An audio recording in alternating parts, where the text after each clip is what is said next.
Hub 996. Got another video for you today.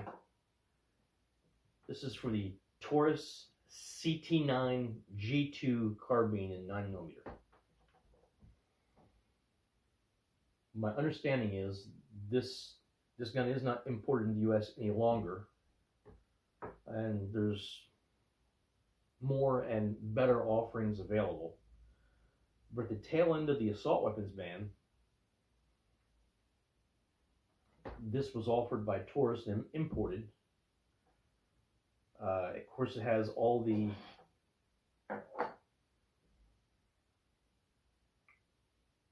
characteristics of a rifle during the assault weapons ban: full length stock, full barrel, not folding, not collapsing, 10-round magazine.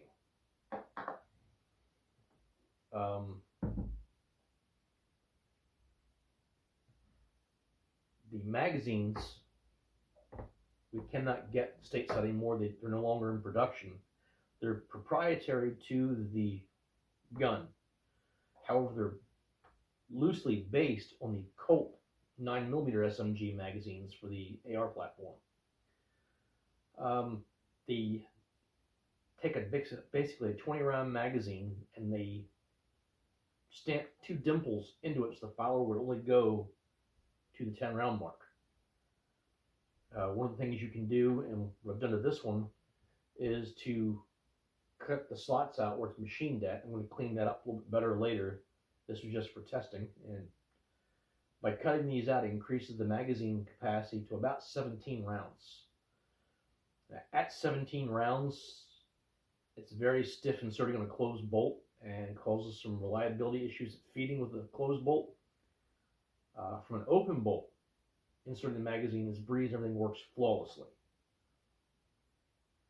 My understanding is you can also cut some of the coils off of the spring and still have plenty of tension on the follower and free up some space to take some of that tension off the bolt when it's in the closed position. That's something I may look at later, along with cleaning the holes up and making it look a little prettier than the hack job I've got right now. I'm really careful of what I do with these because the only magazine I've got for the gun, they're not available, so you gotta find somebody that has these magazines and willing to part with them to buy replacements.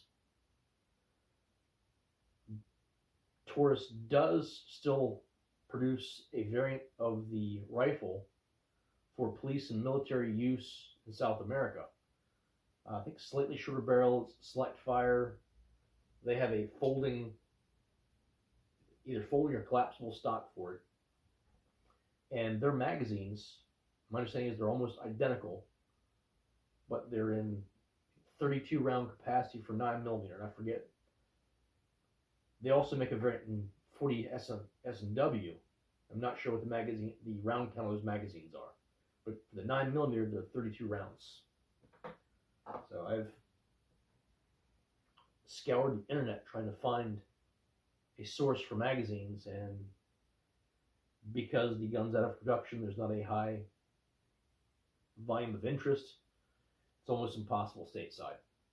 I've located a few of them internationally, and it's not worth the price of what it would cost to try and get somebody to import magazines in or ship them to me. The rifle is very comfortable. It shoulders in this length and configuration very comfortably. The scope I've put on here is a Hammer's laser etched reticle. There's no BDC or anything to it. It's just called a donut of death, a circle with a dot in the center. It does adjust from 1x to 4x. At 1x is basically like using a red dot. At 4x, decent magnification for 9mm. You're not going to be doing 400 and 500 yard shots. It's a 100-yard gun. So 4x is more than capable for shooting out to 100 yards and shooting, fun. The gun itself is very similar to an AR-15 in design and layout of the controls. Has ambidextrous ping pong paddles here for releasing the bolt. Show you here, I'll lock it. So open bolt, ping pong paddle, ping pong paddle. You can lock the bolt. To lock it, the bottom half of the paddle is textured. The top half is the texturing. It looks like a bullseye. The bottom's just serrations. I'll show you the ping pong paddle. Bolt closes, open, lock. Other side of the gun, you hear the same thing again. Charging handle here, non-reciprocating, so once you charge it, the handle stays there regardless of what the bolt does. All right, let's get into taking the rifle down and getting a better look at it.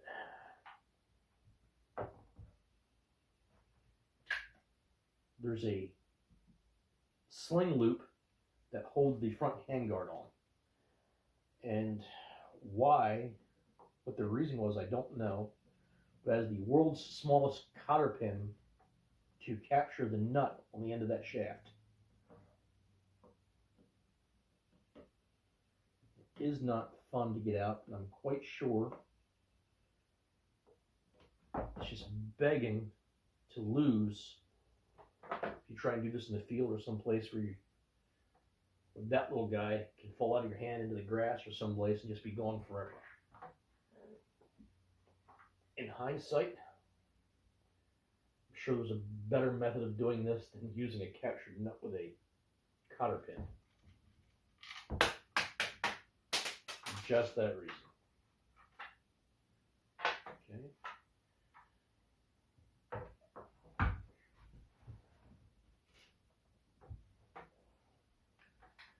Once you pull the front handguard off,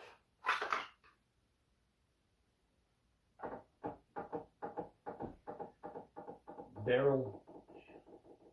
barrel screws directly into the upper receiver, much like the AR-15 that it's kind of loosely patterned after. It has two pins in the receiver in almost identical matching configurations.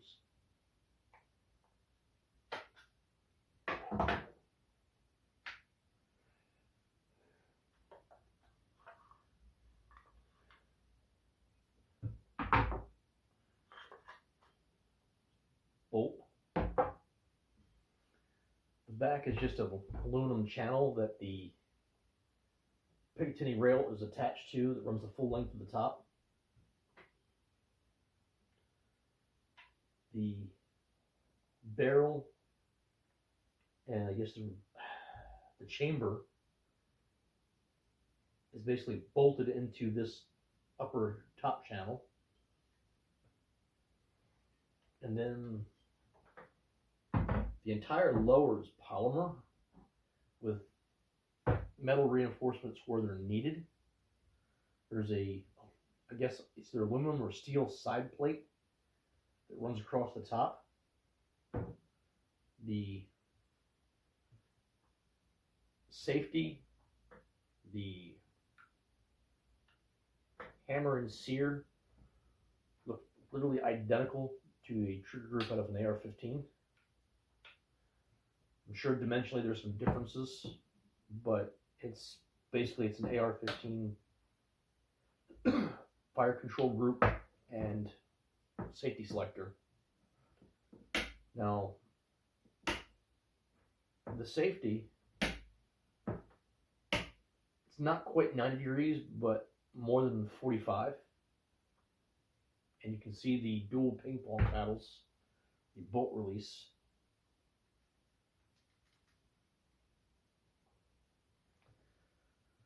So, in a nutshell, that is the Taurus CT9 G2. Exactly why they chose that name, I am not totally sure. But that is the gun in a nutshell. Reassembly.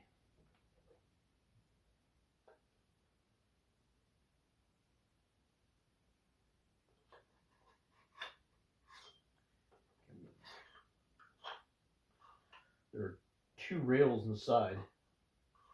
The bolt glides on those rails.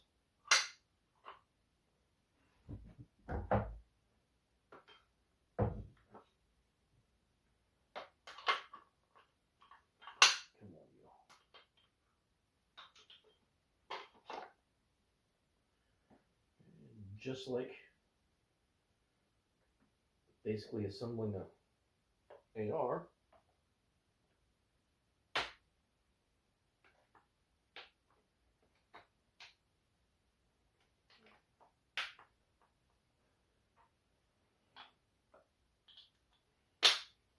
okay.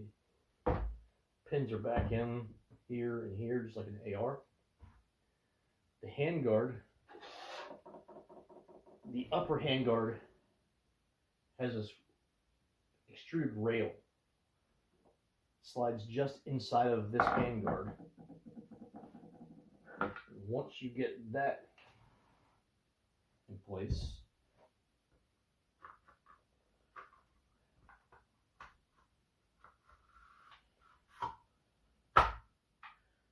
then retaining bolt goes in.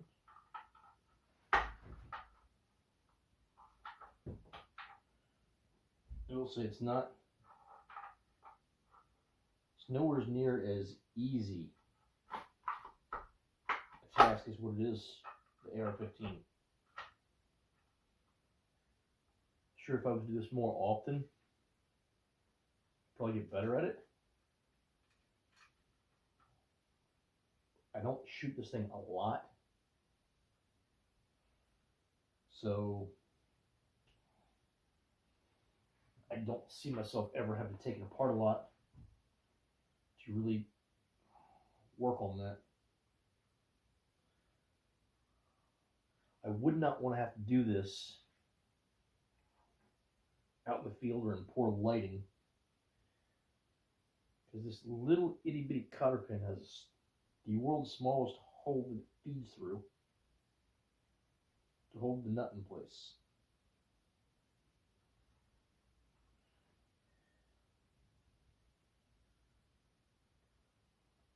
There we go. And that is completely reassembled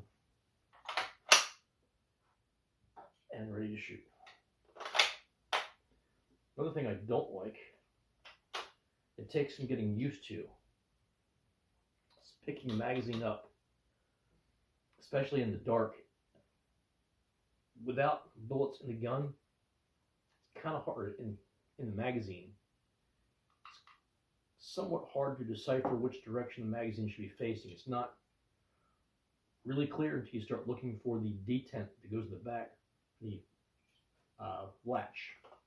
It has a AK style paddle latch. Another thing they did was they put fencing around the latch so that in a hurry you've got to fumble and find that hole with your thumb. I would prefer that fencing to have been cut out so that the latch sticks down to make it easier.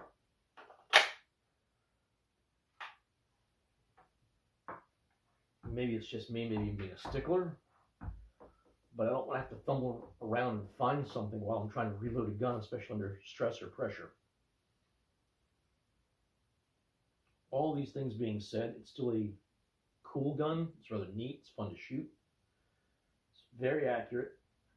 I recently shot a military shoot with my rod and gun club, and this is a 25-yard simulation target for setting in at 100 with various exercises to work on practical accuracy for progressively smaller targets.